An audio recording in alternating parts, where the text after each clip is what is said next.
and Kenya, and a whopping 860 pending cases. Then if you compare that vis-a-vis the number of judicial officers we have, Kenya has got the greatest number of judicial officers compared to Uganda and Tanzania. So the question is, if Kenya has got the greatest number of judicial officers, that is magistrates and judges, compared to Uganda and Tanzania, yet Kenya is leading with the number of cases that are pending, then the argument that the number of magistrates or judges are required is the ultimate solution to case backlog, then that does not withstand. We must look for alternative measures. Coming back to what Legal Resources again is doing within penal reforms is to ensure that inmates live in a humane condition that is dignifying, and ensuring that the international standards of human rights are upheld. In that an inmate does not lose all his rights by virtue of being in prison. The inmate only loses legally only one right, that is the right to movement within and across borders. But then by default, because our system does not allow, by default they lose the right to vote. But there is nowhere in law that says a prisoner cannot vote.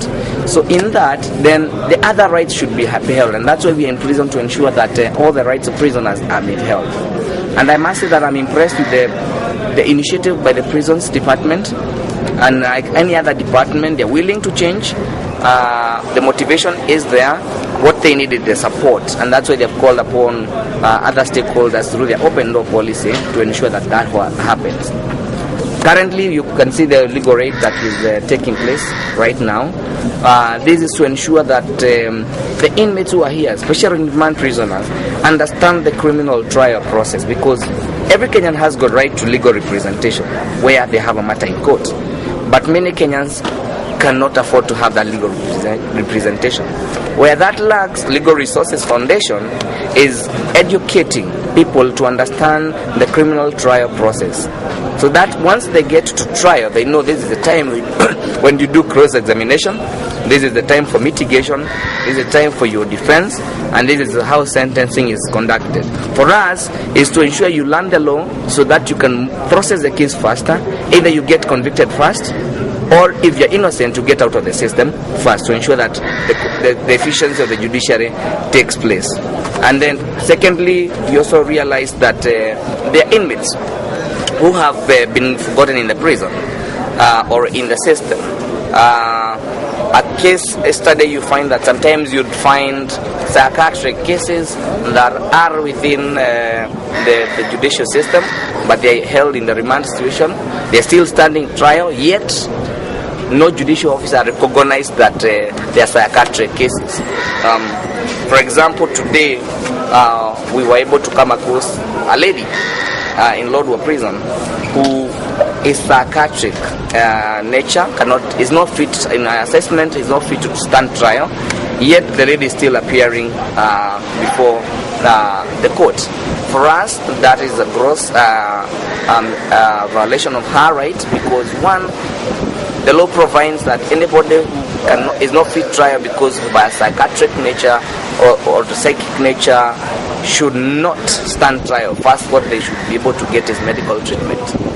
So it shall be important, because it's not just Lodwar prison, there are other similar cases out there, for judicial officers to also be keen to look up at the court when plea is being taken and just have a quick assessment of the kind of person that is taking plea. Because at times you find that also kids as young as 12 years old, because the magistrate never looked up, then is convicted or is remanded at the prison rather than the children's remand.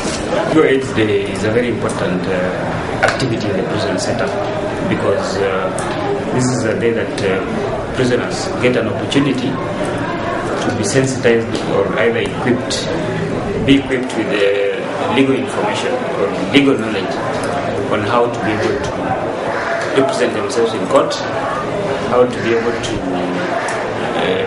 ask for bonds in court, because we realize that most of these people are not aware that they have a right to that particular opportunity.